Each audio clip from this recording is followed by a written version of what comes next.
The police picket line stretched nearly all the way around City Hall. A few wives and children marched along with the 400 off-duty officers carrying pickets. It was an assertive but well-disciplined group. The atmosphere was charged with a feeling that the end of the rope is near. Movement in and out of the City Hall complex continued uninterrupted, but street traffic occasionally slowed when passing on-duty police and firemen paused to shout their encouragement. At about 10:30, the group moved into City Council chambers during debate on parking fees for municipal employees. Council members seemed keenly aware of the crowd, and so it wasn't surprising when a suspension of the rules was passed, allowing a representative of the Protective League to address the council. I hope you do not lose sight of what's occurring over the last 2 months. We have tried everything that we think is reasonable to do short of job actions. So I implore you to take your leadership role and to use it to prevent what could occur in this city. I thank you, and I would ask my people now to leave the council chambers in an orderly way. I don't want any drastic thing. You say, well, you might be forced to do something you've never done. 10 years from today, I want that same statement, that something you've never done. Don't leave this city helpless, fellows, because then you might lose some of your friends. Well, you can say to hell with them, but that's not the way, that's not it. You first explore the possibility.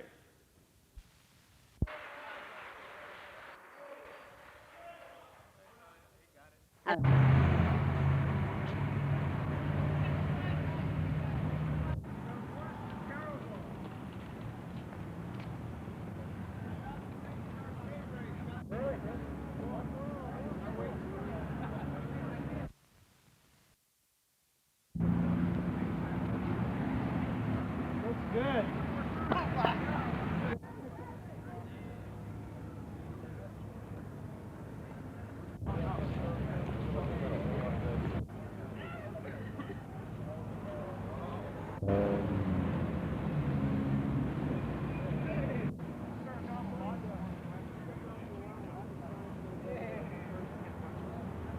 I would anticipate we'd get improvements.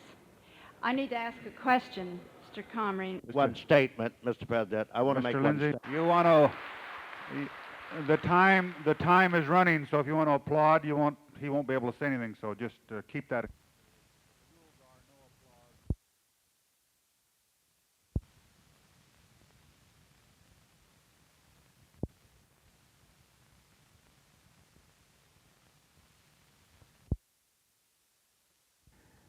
That, of course, is the infamous blue flu epidemic, so long hinted at but never threatened as clearly as it was today. Only Gilbert Lindsay asked for time to respond. With that, the officers left chambers, returning to the sidewalk outside to continue their picketing. According to a Protective League source, the city is now offering a 9.7% increase over existing pay scales. The union is demanding a wage and fringe benefit package costing the city 13% and yielding about 16% more for its members. These officers and virtually all others will be meeting behind closed doors later this week to decide on the League's next move. It now appears that with the possibility of a blue flu epidemic finally out in the open, there are few alternatives left for either side. For News at 10, Tony Valdez. This is police pickets. End of track.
Sergeant, will you do your duty?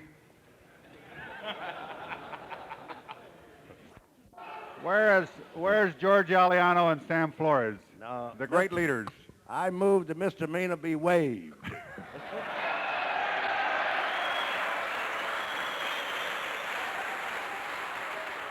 Well, maybe we can arrange so you to assume their res-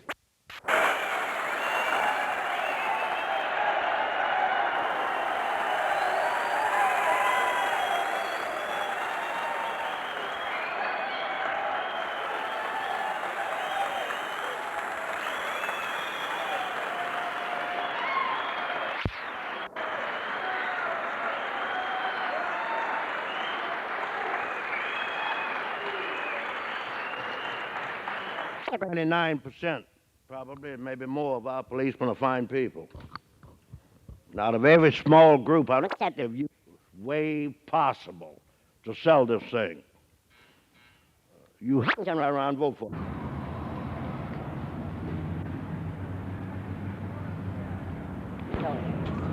it. Sam, what's brought about this picket line today? The totally bad faith negotiating on the city's part. One day they offer a certain percentage, and then the next day they roll back on that percentage, Tony. Now, it's been said all along in the past that the officers would not engage in a blue flu work action, but yet you seem to be leaning in that direction. Yes, we are now. We felt that it wouldn't be necessary, Tony, but the anxieties and the frustration that the city negotiators they brought forth has had to have a change in our posture. We're no longer in the same position we were 2 months ago. We felt confident that the city would, in good faith, pay a handful of police officers that are doing the job that 7,500 officers were, 5 years ago, and they refused to pay. And so the posture has changed, and obviously our officers are upset. They have to also pay their bills, and we're also very unhappy with the city. But when you talk about the city bargaining in bad faith, isn't there an element of bad faith if a blue flu epidemic takes place and the city is left without protection? Well, if there is a blue flu, Tony, which we hope there isn't, we will do it in such a fashion that no one's going to get hurt, we hope. What's the city offering to you now? They rolled back from our last negotiating session to approximately 9.7 package. And what are you willing to settle for? We'll settle for around 13% cost to the city, which would give our membership about a 16 or 17% benefit package.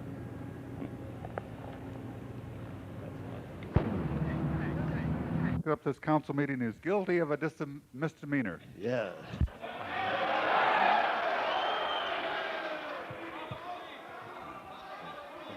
Now, where's... Council, I'd like to thank my members for the support that they've shown today for the League's position and for the orderly way they've conducted themselves throughout all of the negotiation sessions. The members of the council, as leaders of this city, have a very rare opportunity, and that opportunity is to prevent a catastrophe in this city, to prevent something that has not occurred in the existence of the LAPD. I hope you don't lose your chance and let it just pass by and try and explain later why something happened that we don't want to happen in this city. We feel we are professionals. We've heard you people say we are professionals. We want to be treated as professionals. We don't want to be dragged through what we're going through now. But don't let your friends down by walking out on this city. If you do that, I'm telling you the truth, I'd rather, I couldn't support you if you do that. Don't you let, wait a minute.